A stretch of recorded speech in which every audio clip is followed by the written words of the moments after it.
ఆరోగ్య భద్రత అనే కొత్త నినాదంతో మంచిర్యాల కార్పొరేషన్ పరిధిలో ఉన్నటువంటి అన్ని డివిజన్లో స్పెషల్ డ్రైవ్ నిర్వహించడం జరుగుతుంది. చాలా రోజుల నుంచి పేరుకపోయిన చెత్త కావచ్చు, స్ట్రీట్ లైట్లు అమర్చడం కావచ్చు, మంచినీటి సరఫరాలు ఎక్కడైనా లోటుపాట్లు ఉంటే వాటిని కావచ్చు, కొత్త కనెక్షన్స్ ఇవ్వడం కావచ్చు, సీసీ రోడ్స్ ఎక్కడైనా ఇబ్బందులు ఉంటే వాటిని మరమ్మతు చేయడం కావచ్చు, ఇతర రోడ్స్ కావచ్చు, డ్రైనేజ్ కావచ్చు, మట్టి రోడ్స్ డ్రైనేజ్ అవేవైనా ఉంటే జేసీబీ ద్వారా ప్లేట్ ద్వారా వాటి అన్నింటిని కూడా క్లియర్ చేయడం, ఆ రోడ్ల పక్కనటువంటి పిచ్చి మొక్కలు తీయించడం. ముఖ్యంగా ఈరోజు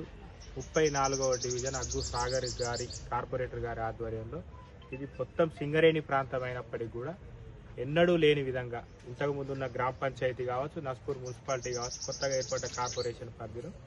ఏ రోజు కూడా స్పెషల్ డ్రైవ్ అనేది గతంలో నిర్వహించినప్పటికీ కూడా సింగరేణి ప్రాంతంలో ఎప్పుడు కూడా పెట్టలేదు. సింగరేణి ప్రాంతంలో ఉన్న ప్రజలు కూడా మన కార్పొరేషన్ ప్రజలే కాబట్టి, మన కాన్స్టిట్యున్సీ ప్రజలే కాబట్టి, మన ప్రజలే కాబట్టి ఈ ప్రాంతంలో కూడా స్పెషల్ డ్రైవ్ ద్వారా ప్రజలకున్న మౌలిక వసతులు కావచ్చు, మంచినీటి సరఫరా కావచ్చు, స్ట్రీట్ లైట్లు కావచ్చు, ఈ సింగరేణి క్వార్టర్స్ ఆనుకుని ఉన్న పెద్ద డ్రైన్ ఏదైతే ఉందో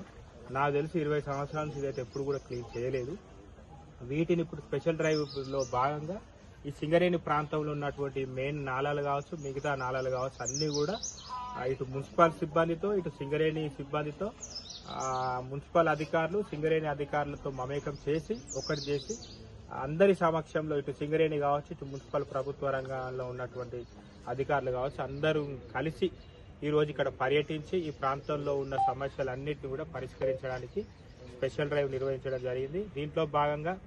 సింగరేణి కార్మికులందరూ కూడా మాకు సహకరించి చెత్తను మాత్రం ఇట్లా ఉన్న ఖాళీ స్థలాల్లో పడేయకుండా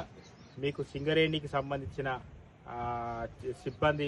వస్తారు కాబట్టి ఆ సిబ్బందికే చెత్తను వారి చేతికిచ్చి మీ ప్రాంతాలు మొత్తం శుభ్రంగా ఉంచుకుంటే దాని ద్వారా మన అందరం కూడా ఆరోగ్యంగా ఉండొచ్చు, మన పరిసరాలు కూడా మరి శుభ్రంగా ఉంటాయి కావచ్చు. ఖచ్చితంగా మీరందరూ కూడా మాకు సహకరించాలని కోరుతూ మరి ఈ కార్యక్రమానికి ఇచ్చేసినటువంటి